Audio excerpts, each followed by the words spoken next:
ചൂട് കാരണം ഇതാണ് നമ്മുടെ ഇപ്പോഴത്തെ അവസ്ഥ അല്ലേ. ഇനി വരും വർഷങ്ങളിൽ ചൂട് ഇനിയും കൂടുമെന്നാണ് റിപ്പോർട്ടുകൾ പറയുന്നത്.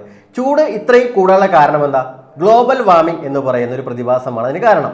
ഗ്ലോബൽ വാർമിംഗ് എന്ന് പറഞ്ഞു കഴിഞ്ഞാൽ നമ്മുടെ ഭൂമിയിലെ ആവറേജ് ടെമ്പറേച്ചർ കൂടുന്ന ഒരു പ്രതിഭാസമാണ് ഗ്ലോബൽ വാർമിംഗ്. ഗ്ലോബൽ വാർമിങ്ങിന് കാരണമാകുന്ന പ്രധാനപ്പെട്ട കുറച്ച് ഗ്യാസുകളുണ്ട്. അവരെ നമ്മൾ വിളിക്കുന്നത് ഗ്രീൻ ഹൗസ് ഗ്യാസസ് എന്നാണ്. അതിൽ ഏറ്റവും പ്രധാനപ്പെട്ട ആളാണ് കാർബൺ ഡൈ ഓക്സൈഡ്.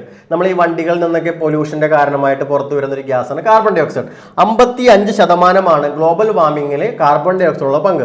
മറ്റ് ഗ്യാസുകൾക്കുള്ള പങ്ക് നിങ്ങൾക്ക് ഇവിടെ കാണാം. ഓക്കെ, അപ്പോൾ ഈ ഗ്ലോബൽ വാർമിംഗ് ഇങ്ങനെ തുടർന്നു കഴിഞ്ഞാൽ ചൂട് ഇനിയും കൂടും. അപ്പോൾ ഇത് നമുക്ക് കുറയ്ക്കാനായിട്ട് ചെയ്യാൻ പറ്റുന്ന പ്രധാനപ്പെട്ട 2 കാരണങ്ങൾ എന്ന് പറയുന്നത്, ഈ പഴയ വാഹനങ്ങളൊക്കെ ഉപയോഗം കുറച്ചാൽ തന്നെ നമുക്ക് എന്ത് ചെയ്യാൻ പറ്റും? ഗ്ലോബൽ വാർമിംഗ് ഒരു പരിധിവരെ കുറയ്ക്കാൻ പറ്റും. കാരണം ഈ ഗ്യാസുകൾ പുറന്തള്ളപ്പെടുന്ന നമുക്ക് കുറയ്ക്കാൻ സാധിക്കും. അതുപോലെ പബ്ലിക് ട്രാൻസ്പോർട്ടേഷൻ കൂടുതലായിട്ട് ഉപയോഗിക്കുക.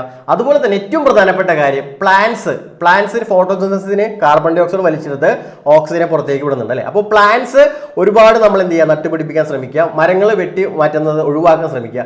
ഇതൊക്കെ ചെയ്താൽ നമുക്ക് എന്ത് ചെയ്യാം? ഗ്ലോബൽ വാർമിംഗ് ഒരു പരിധി വരെ കുറയ്ക്കാനായിട്ട് സാധിക്കും.